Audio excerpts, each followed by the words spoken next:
Hello friends, welcome back to my channel. আমি সুস্মিতা, আর আজকে আমি বানাবো চিকেন মোমো, সেটাই তোমাদের সাথে শেয়ার করছি। পেঁয়াজটা প্রথমে আমি চপ করে রেখেছি চপার মেশিনে, আর এদিকে চাটনিটা আমি বসিয়ে দিচ্ছি। আর চাটনিটা বানানোর জন্য আমি নিয়ে নিয়েছি রসুন, শুকনো লঙ্কা আর টমেটো।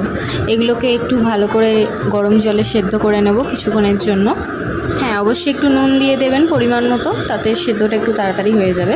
এটাকে আমি সেদ্ধ হওয়ার জন্য ছেড়ে দিলাম। আর এদিকে আমি চিকেনটা নিয়ে নিয়েছি চপ করার জন্য। মিক্সিতে পুরোটা বাটা হবে না, কিছুটা গোটা গোটাই থাকবে। আর ফ্রিজে থাকায় চিকেনটা পুরো একদম শক্ত হয়ে গিয়েছিলো, ওটা ঠিকঠাক করে নিয়ে আমি চপ করে নিয়েছি। আর চিকেনের স্টাফিংটা রেডি করার জন্য কিছু মশলা আমি এতে এবার অ্যাড করে নেব। তো চপ করা ওই পেঁয়াজটার মধ্যে আমি চিকেনটা নিয়ে নিয়েছি। এবার সাদা তেল দিয়ে দিয়েছি কিছুটা পরিমাণে। এরপর অ্যাড করে নিচ্ছি স্বাদ মতো নুন। তারপরে অ্যাড করব আমি লাইট সয়া সস, তো এটা পরিমাণ মতো দিয়ে দেব। তারপরে পাতিলেবুটা তো কেটে তো ফেলেছিলাম, কিন্তু আমি রস বার করতে পারিনি, তো মা একটু হেল্প করে দিয়েছে আমাকে। মা ময়দা মাখতে মাখতে উঠে এসেছে।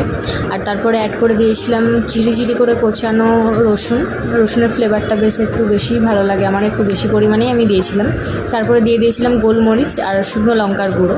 ঝালটা আপনি যেরকম খান সেরকমই গোলমরিচ আর শুকনো লঙ্কার গুঁড়োটা দেবেন। তারপরে ভালো করে ব্যাপারটাকে মিক্সড করে নিয়েছিলাম আমি, দেখতেই পাচ্ছ। আর মা ওদিকে ময়দাটা মাখতে শুরু করে দিয়েছিল। এদিকে চাটনির জন্য তো সব কিছু রেডি করাই ছিল, শুধু মিক্সিতে দিয়ে একটু ঘুরিয়ে নিয়েছিলাম। এবার চাটনিটা বানানো কিছুটা বাকি আছে, তো সেটাই করে নিচ্ছি। কিছুটা তেলে পেঁয়াজ কোচানো দিয়ে দেবো, একদম ফাইনলি চপ করা পেঁয়াজ আমি দিয়ে দিচ্ছি এখানে। আর কিছুটা নেড়ে নিয়ে যেই টমেটো পেস্টটা বানিয়েছিলাম সেটা দিয়ে দেবো এবার। আর কিছুটা নুন পরিমাণ মতো, আর যদি লঙ্কা আপনি বেশি পছন্দ করেন ঝালটা, একটু কিছুটা লঙ্কা গুঁড়ো দিয়ে দিতে পারেন। আমি খুব একটা ঝাল খাই না, তাই লঙ্কা অ্যাড করিনি। তো একটুখানি ওটা কিছুক্ষণ ফুটিয়ে নিলে আর কর্নফ্লাওয়ার দিয়ে জল দিয়ে দিলেই আপনার মোমো দিয়ে খাবার চাটনি একদম রেডি হয়ে যাবে।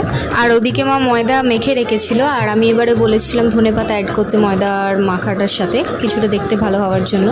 আর চিকেন পুরটা দিয়ে আমি একটু ভালো করে পাকিয়ে নিয়েছিলাম মোমোটা। আর এই দেখো, স্টিমে বসিয়ে দিয়েছিলাম।